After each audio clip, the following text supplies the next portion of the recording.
안녕하세요. 권단희 목사입니다. 우리 목사님 궁금해요 와주셔서 감사합니다. 오늘 주제는 사람들한테 교회 다닌다고 말하기가 부끄러워요 라는 주제를 갖고 한번 얘기를 나눌 건데요. 전혀 부끄러워하지 않으신 우리 담임 목사님 모셨습니다. 목사님 와주셔서 감사합니다. 안녕하세요. 안녕하세요 목사님. 네. 부끄러움이 없으시죠? 아니요, 저도 그런 때가 많았어요. 많았어요? 네. 목사님도요? 네. 저도 그랬습니다.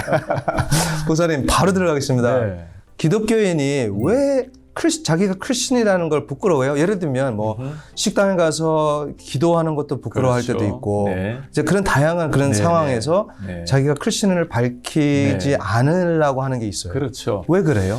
야, 이 바울 얘기 좀 해볼까요? 바울이요? 나는 복음을 부끄러워하지 않노니. 예. 바울의 삶을 생각하면 아마 좀 답이 나올 것 같아요. 네. 근본적으로 교회에 다니는 것을 부끄러워한다는 것은 근본 이유는 네. 아마도 예수님을 잘 모르기 때문이 아닐까. 그게 저였습니다. 네. 예수님을 잘 모르기 때문에 그 복음에 대한 가치를 모르기 때문에 쟤는 뭐 어디 이상한 데 다니나 교회 다니나라는 걸 약간 이상한 데 다니는 것처럼 제 스스로가 여겨지지 않을까라는 생각을 한 적이 있어요. 네. 근본적으로 복음을 몰랐던 거죠. 네. 또 그런가 하면 사실 예수님은 좀 알고 잘 알고 교회도 잘 다니지만 부끄러워하는 듯한 사람이 있을 수 있을 텐데 아마도 자기 생활이 교회와 학교와 직장이 다르기 때문에 네. 야, 너 교회 다니면서 그럴 수 있냐? 네. 그러니까 오히려 굳이 그냥 밝히고 싶지 않는 그런 네. 경우도 있겠고 예. 또 하나는 아마 요즘은 이런 가능성이 많을 것 같아요. 내가 그걸 밝힘으로 말미암아 불이익을 당할 수 있는 거. 네. 때로는 사실 친구들끼리는 너 요즘도 교회 다녀? 그러니까 이런 요즘 젊은 애들이 그런 말이 많이 한답니다. 그치, 예. 아직도 교회 다녀? 네. 그러니까 약간 왕따를 당하기도 하고 네. 이상한 사람 취급을 당하는 이거는 요즘 일어날 수 있는 많은 일이고 그러나 조금 극단적이지만 약간 기독교가 핍박을 당하는 나라 같은 경우는 부끄러워하기보다는 드러내기 어렵겠죠. 그죠? 예. 다양한 아마 이유가 있을 텐데 저는 사실 복음을 잘 몰라서 그랬어요.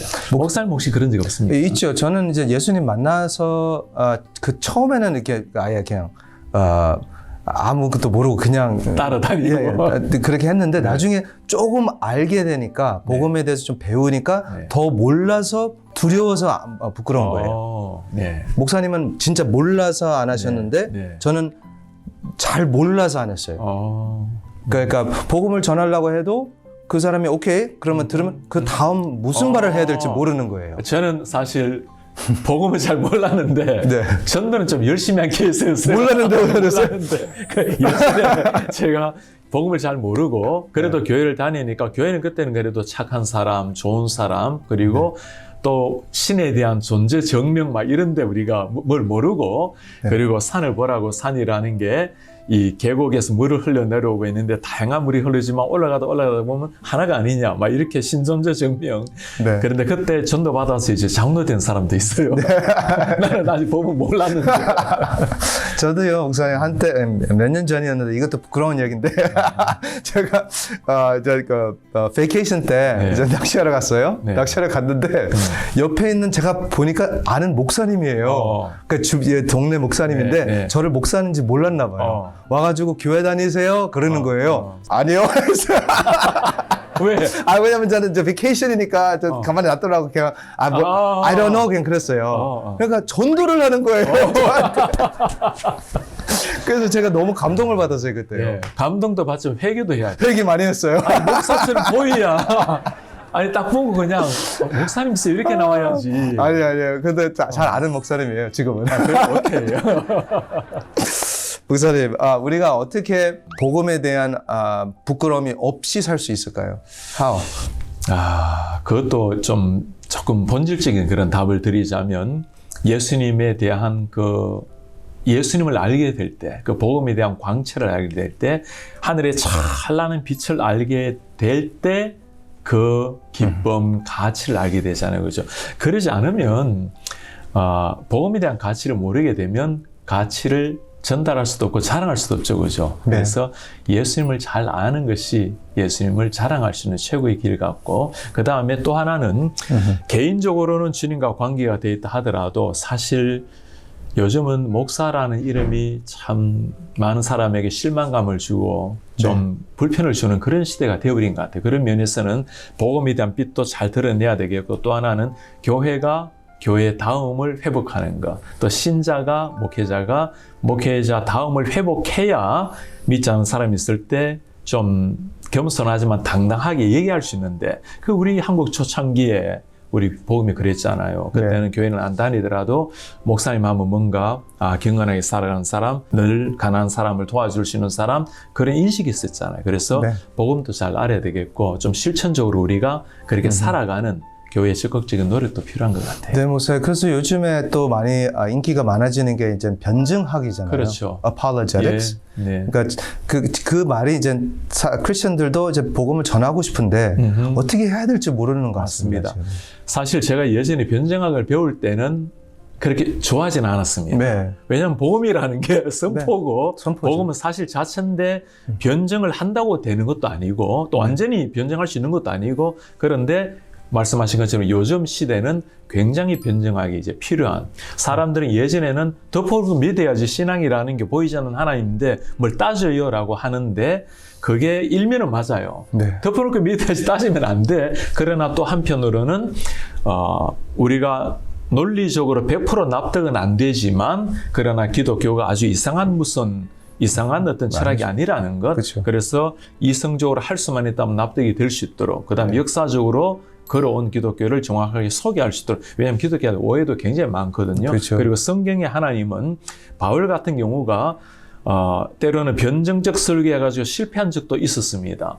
그러나 대부분의 바울 성경을 보면 굉장히 체계적으로 복음을 잘 드러내요. 그러니까 교리라는 것은 어떤 면에서는 체계적인 거고, 어떤 면에서는 apologetically 한 거죠. 변증적이죠. 그래서 오늘날은 할 수만 있다면 우리가 복음에 대해서 무지한 이 시대에 사랑으로 따스한 마음으로 전하는 것도 필요하겠고, 그런가 하면 이성적 시대에 가장 맞는 툴을 통해서 전하는 것. 사실 그렇게 제일 잘하는 사람이 바울과 조나단 에드워즈 같은 사람. 네. 조나단 에드워즈 시대가 이성주의였습니다. 문예공이 확 일어나고 난 다음에 그렇죠. 모든 걸 이성적으로 사유하는 그 시대에 에드워즈가 설교할 때는 복음을 전하고, 그러니까 본문을 전하고, 그 다음에 그 본문에 나타나 있는 중요한 주제를 아주 논리적으로 최선을 다해서 하고, 그 다음 끝나지 않고 거의 반 정도를 삶에 대한 이야기를 합니다. 네. 그러니까 이성과 삶은 굉장히 다른 것처럼 보이는데, 그게 바울이에요. 바울이 보면 바울서 신의 앞부분을 보면 전체 다 교리고, 신학적인 것, 그 다음 교리적인 것, 그리고 후반부에 넘어가면 걸음으로 하고 실천을 이야기하잖아요. 그래서 이런 면에서 철저하게 교리적인 또는 변증적 설교와 함께 삶을 다룬 설교, 균형 있는 설교가 필요할 것 같아요. 예, 목사님께서 말씀하시는 걸 들으면서 느끼는 게 우리가 진짜 성경 공부를 더 해야 되는구나. 그렇습니다. 그렇죠? 네, 맞아요. 왜냐면 저도 그래요. 그 전도를 할 때 말할 게 있어야 되니까 그게 이제 우리가 공부를 해야 돼요. 맞습니다. 굉장히 중요하죠. 특별히 성경을 많이 몰라도 그 마음 하나 가지고 전하는 사람, 진짜 최고입니다. 네, 최고죠. 그죠? 그게 파워예요. 그죠? 우리 권사님들. 맞아요. 우리 권사님들, 우리 옛날에 하는 할머니들 그렇게 생각했잖아요. 그죠? 네. 목사님 할머니도 그렇지 않으셨나요? 네, 그렇습니다. 그런가 하면 오늘날 이 시대에 또 맞는 똑같은 복음이지만 그 복음에 맞는 옷을 입히는 작업은 필요하죠. 그죠? 그래서 공부 많이 해야 되고, 많이 읽어야 되고, 성경 많이 알아야 되고, 그래서 성경에도 보면 누구든지 물을 때 답할 수 있는 말을 준비하라고 말씀하고 있죠. 예, 뭐 또 세상적으로 그 말 있잖아요. Knowledge is power. 그러니까 우리가 그걸 알아야지 우리가 그 능력이 된다. 맞습니다. 이때 이제 세상이 말하는 지식과 우리 성경이 말하는 좀 다르긴 하지만, 그러나 성경에 대해서 누군가가 물어올 때 적극적으로 그냥 믿는 거야가 아니고 설명해 줄 수 있는 거. 그래서 본인도 하나님이 성령의 역사해야 마음이 움직이지만, 그러나 최소한 납득은 될 수 있도록 할 수 있는 노력이 필요하지요. 네, 목사님 감사합니다. 그럼 우리가 진짜 genuine하게, 그러니까 faithful하게 우리가 크리스천으로서 살아가면 어떤 consequence가 있나요? 어떤 결실을 맺을 수 있을까? 결실 좋아요. 목사님, 우리가 genuine 크리스천으로 진짜 진정한 신자로 살아간다면, 지금 말씀하고 있는 이 모든 것들, 교회에 다니는 것을 부끄러워한다거나 또는 불편한다거나 이게 다 사라질 수 있겠죠. 그렇죠. 진짜 신자를 보게 된다면 아마 세상은 많이 바뀔 겁니다. 네. 1세기 때 그리스도인들이 어떻게 세상을 바꾸었죠? 그들은 물론 복음으로서도 바꾸었지만 복음을 전했을 때 많이 죽었습니다. 네. 그들은 삶이 있었고 얼마나 경건한 삶이 있었는가 하면 심지어 요즘처럼 팬데믹 시절 때 누군가 한 사람이 전염 당하게 되면 당연히 격리가 우선이잖아요. 요즘도 그런데 당시 때는 한 사람 누워 있으면 건강한 사람이 돌보고 자기도 때로는 또 감염이 되고 죽어가고 그렇게 죽음을 두려워하지 않은 많은 사람 그 사랑을 보고는 사람들이 정말 저 사람들이 어떤 사람인가. 근데 진짜 신기한 것은 아이러니한 것은 그렇게 격리를 열심히 시킨 세상 사람들이 오히려 돌봐준 기독교인들 어리석게 보였겠죠. 그 사람들보다 더 많이 죽었어요. 네. 굉장히 신기하죠. 왜냐하면 네. 그리스도인들은 그래도 청결했고 깨끗한 삶을 살았고 그 다음에 우리가 잘 아는 것처럼 로마에 많은 집정관들이 기독교인의 아내들을 며느리로 딸들을 며느리로 받아들이죠. 왜냐하면 이분들이 성적으로나 삶에 경건했다는 것을 알았기 때문입니다. 네. 그것 때문에 로마가 변화되는 큰 역할을 한 거죠. 그리고 로마의 많은 집정관들이 기독교회에 헌금을 보내온 게 있어요. 네. 그러니까 이 돈을 기독교회에 보내면 그래도 우리는 예수를 믿지만 잘 사용할 것이다. 네. 한국교회 초창기에도 마찬가지입니다. 심지어 고종 황제가 교회에 헌금 보내온 것도 있습니다. 그러니까 제대로 살았을 때 그 자체가 사회를 정화시키고 변화시킨 최고의 전도의 힘이었다는 거. 제뉴인 크리스찬이 정말 제뉴인 이벤젤라이제이션이라 봐야 되겠죠. 네, 아멘, 목사님. 요즘 우리 그런 교회들도 뉴스에서 보여요, 미국에서요. 진짜 faithful하게 살고 싶어 사는 교회들. 그 보면 사실 핍박을 받아요. 그렇죠. 세상에서. 네네. 예, 핍박받고. 아까 우리 그 결과에 대해서 말씀하시는데 네. 지금 이렇게 말하는 참 아름다운 결과고 네. 방금 목사님 말씀하신 경건한 그리스도인이 받는 핍박도 오해도 사실 많죠. 네. 기독교 학교가 요즘은 그런 이슈 있잖아요. 남녀 기숙사를 따로 하는데 심지어 같이 하는데도 계속 나오고 있잖아요. 네. 그걸 거부하는 학교가 심지어 정부 보조를 끊는다든가 우리 같은 경우도 맞아요. 진실한 그리스도인으로 살아가려고 할 때 예를 들어 동성에 대한 문제라든가 이런 이슈에 대해서 성경적 원리를 가지고 가려고 할 때 핍박을 받는 그쵸. 이런 세대. 그런 경우가 참 가슴 아픈 일인데 우리가 무턱대고 그걸 다 감당했어요라고 말하기에는 참 핍박이 굉장히 셉니다. 이때 그래서 우리가 함께 아파하면서 그걸 하나님께서 이겨낼 수 있는 힘도 주시고 네. 그리고 이런 고난을 겪을 때 좀 그렇게 말씀드리고 싶어요. 누구든지 나를 따라오기를 원하는가? 자기를 부인하고 자기 십자가를 지고 그리고 큰 길이 아니라 좁은 길을 걸어라. 주님이 말씀하실 때는 다 알고 계시거든요. 이 세상 속에서 올바른 제뉴인 크리스천으로 살아갈 때 올 수 있는 결과에 대해서 그때는 내가 부족하지만 예수님을 따라감으로 말미암아 이런 고난을 겪는구나. 오히려 그로 말미암아 제자들이 매맞고 기뻐한 것처럼 우리도 내가 이 세상에서 진짜 그리스도로 살아갈 때 오는 핍박이구나. 오히려 감사할 수 있을 것 같아요. 예, 감사할 것 같습니다. 마지막 질문인데요, 목사님.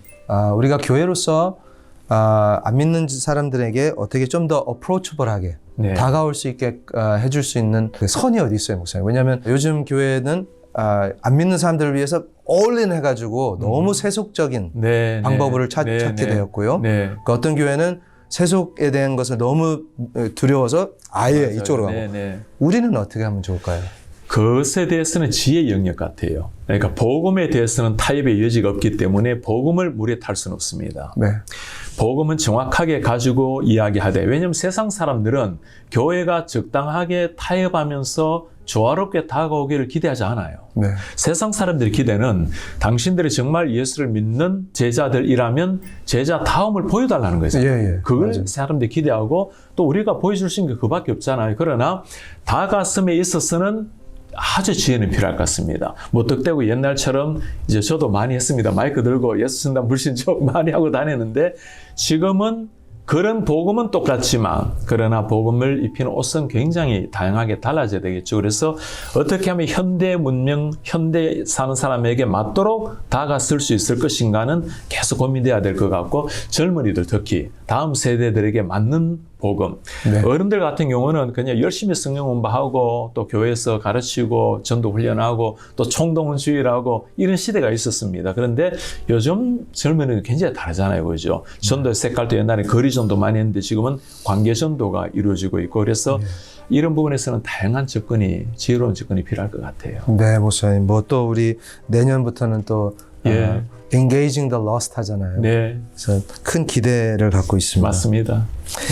비기독교적인 이 세상에서 예수님을 더 잘 보여주는 네. 교회가 됐으면 좋겠어요, 목사님. 아, 정말 그랬으면 좋겠고요. 지금 이런 이야기를 하고 있는 목사로서도 참 감사하면서도 마음이 무거운 것은 이 시대는 우리 특히 젊은이들이 내가 기독교인이라고 드러내기가 참 쉽지 않은 시대를 살아가고 있습니다. 그러나 우리 청년들, 그렇게 살아가는 청년들 또 성도님들 보면 너무나 자랑스럽고 우리가 온전히 살아내지는 못하지만 그러나 주님을 향해서 살아내려고 하는 그런 노력과 주님을 향해서 우리 부족함을 고백하면서 기도한다면 하나님께서는 우리 이런 모든 걸 통해서 아마 새로운 바람을 주시지 않을까. 그런 면에서는 좀 아픔도 있지만 기대하고 있습니다. 이 팬데믹을 지나면서 많은 비난의 화살이 교회를 향해서 오고 있지만 사실 굉장히 많은 부분은 오해거든요. 네. 그리고 오히려 이런 걸 통해서 이 고난을 통해서 진짜 체질을 하고 열매가 알곡이 남는 것처럼 정금같이 기독교가 비상하기를 저는 굉장히 기대감에 부풀어 있어요. 네, 목사님 감사합니다. 오늘 지금 부끄러움에 대한, 내가 크리스천에 대한 부끄러움에 대한 것을 말씀해 주셔서 감사하고요. 네. 우리가 모두가 더 말씀을 더 깊이 배우고 주님 앞에 또 이 세상 앞에 빛이 되는 네. 그리스도를 잘 보여주는 교회가 되기를 기도합니다, 목사님. 두 가지 지금 말씀 딱 하신 것 같아요. 네. 예수님 잘 알고 말씀을 통해서 잘 알고 그리고 살아내고 네, 그게 최고입니다. 목사님 감사합니다. Thank you very much. 감사합니다.